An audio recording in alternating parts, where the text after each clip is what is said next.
সরকার চলে যাওয়ার পর থেকে কি দেশ কি ভালো আছে নাকি খারাপ আছে? অশান্তিতে আছে। কি অশান্তিটা আছে না? অশান্তিতে এই যে অরাজকতা শুরু হয়ে গেছে দেশে, যে যেরকম পাচ্ছে সে সেরকম খাচ্ছে দেখছে। এই তার মানে আপনি মারধর যারে যা পাচ্ছে দিচ্ছে। আগে ভালো ছিলেন না এখন ভালো আছেন? আগে তো অনেক ভালো ছিল।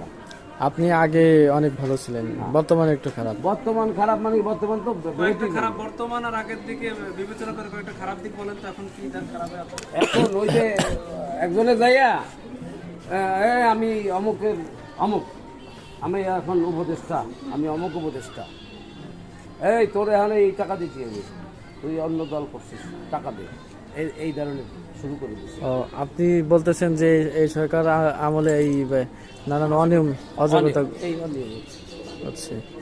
এখন এখন কি আপনি বলে তো আবার ধরে নিয়ে দেবানে আমরা শুনেছি যে আজকে হচ্ছে পেঁয়াজ গত দিন 120 টাকা থাকলে আজকে 150 টাকা। 150 এই টাকা বিষয়ে কি জানেন আর কি? হ্যাঁ হচ্ছে তাই। হ্যাঁ? এটা কি আসলে ভালো দিন আমাদের জন্য? না, এটা আমাদের ভালো দিন।